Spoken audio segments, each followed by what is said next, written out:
Welcome back to Closing with Confidence. I'm Chelsea Metka. I am a board-certified real estate attorney with 13 years of experience in residential and commercial real estate transactions. Today, we're going to be doing something a little different. I am joined by our firm administrator, Eileen O'Hara, who is truly an invaluable member of our team. Eileen wears a variety of hats here at the Metka Law Firm. She assists with accounting, recording of our documents, management of our office, and overall quality control across all of our client files. Because she sees so much of what happens behind the scenes, she has a great perspective on the questions that clients, agents, lenders, and other parties often has as the transaction moves forward to closing. So in this episode, Eileen is going to be interviewing me about common questions we receive regarding commercial closings, including how they differ from residential closings and why commercial transactions often require a different level of planning, due diligence, and coordination. Eileen, thank you so much for joining me. I am excited to turn the mic over to you. Thank you, Chelsea. I'm excited to be here and to help guide the conversation today. As someone who gets to see many different parts of the closing process behind the scenes, I know how many details go into getting a transaction from contract to closing. And while there are certainly moving pieces in every real estate transaction, commercial closings often involve additional layers that clients may not expect. In your first few episodes, you covered a residential closing from start to finish. But today, we're shifting gears to commercial real estate. So let's start with the big picture question. What makes a commercial closing fundamentally different from a residential closing? So you mentioned the inspection period. So what exactly is a buyer doing during that inspection period on a commercial deal? So that's going to depend a lot on the type of commercial property that we're dealing with. So if we're working with vacant land, the inspection period is going to be very heavily focused on reviewing the survey, reviewing the environmental reports, reviewing the zoning and the title to make sure that we're going to be able to not only use the property in the way that we're going to want to use it, but also we're going to be able to build what we want to build on the property. Sizing comes to mind. We want to make sure that we can put as much square footage as the buyer is hoping to put on the property. In some cases, we may also work with an architect or an engineer, again, just to give everyone that extra peace of mind that, yes, this property is a good fit for what it is that you're trying to build here.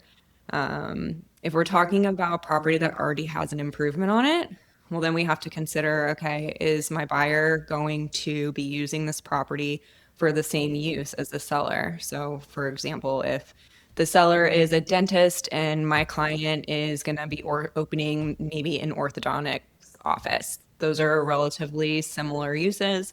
We don't have too much concerns about zoning, but we do still want to make sure that it is zoned properly, because even if the seller is currently using it for the same or similar use, there could be a conditional use permit in place that may go away once it's sold. So we still want to look at those items just to make sure.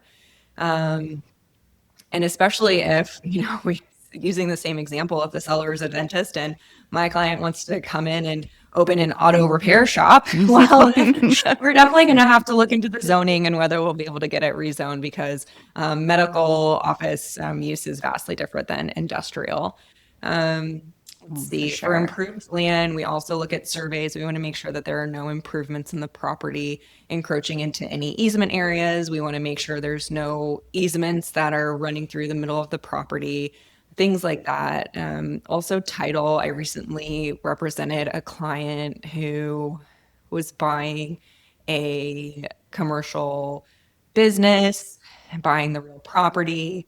There was a prior deed that limited the improvements to a certain square footage. And even though the buyer didn't have plans to build, they liked the idea that, well, maybe one day I would like to add square footage. So that's something that we look at in title as well. Even if there's a $5,000 or 5,000 square foot improvement on the property, if you have plans to build, that's something that we need to know about so we can look at title and make sure that there's no restrictions in place. Wow, so many factors to consider. The list is truly endless and very, very dependent on the property, very dependent on what the buyer wants to do with it, not only now, but in the future. Wow.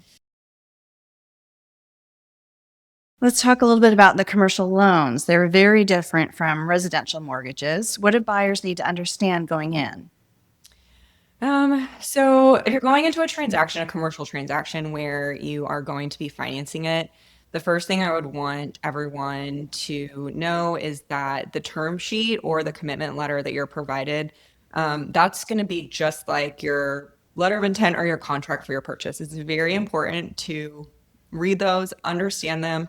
If you have an issue or a concern about something that shows up in the lender's term sheet or in their commitment letter, don't sign it. Like that is the time to negotiate. The time to negotiate is not after you've accepted the term sheet, not after you've signed the commitment letter. It is before you sign it, because even if you're going to review the loan documents and even if you anticipate negotiating the loan documents, if you agreed to something in the commitment letter, the likelihood of being able to negotiate something different in the loan package is very, very unlikely. And also just from, a very human psychological standpoint, you're likely not going to have the loan package until maybe 3 to 5 days prior to closing. By that time, you're probably past all your contingencies, you're past your inspection period. Yeah. So you're going to be a lot more likely to accept those loan terms at the end of the transaction right before closing than you would have been at the beginning whenever you're trying to negotiate the terms with the lender.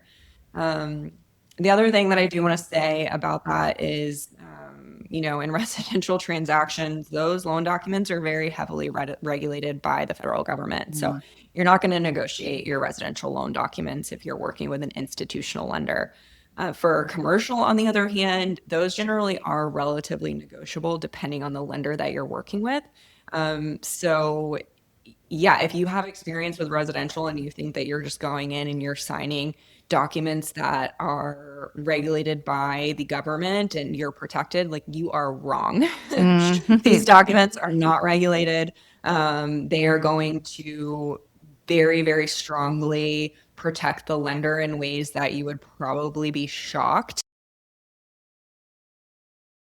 The HOAs give the HOA estoppel because they're promising that these are our assessments and the account is not in delinquency and this is how you make payments. Well, in this situation, the tenant gives an estoppel certificate, so a promise confirming that certain items in the lease are true and accurate and have been performed.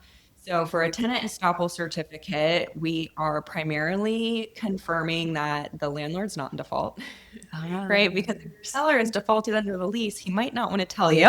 So the buyer wants to make sure, like, hey, I'm not assuming this lease and the landlord is already in default, right?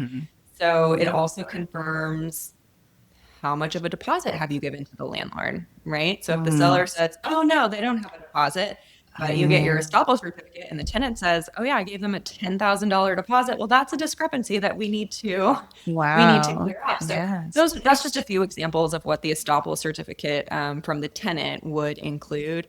It's all just about double checking information you receive from the seller. And I don't mean to say the sellers are intentionally going to mislead, but a lot of times buyers get their information, maybe not even from the seller directly. It very well can be from the listing online or from the real estate agent.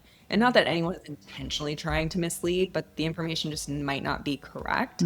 I've had situations where the tenant thought they gave a $10,000 deposit and we had to do an audit back to the landlord's records and pull the cleared check to prove that he only gave $5,000. Oh my goodness. But those are all things that it's just better to make sure everyone's on the same page while you have all the parties together as part of closing.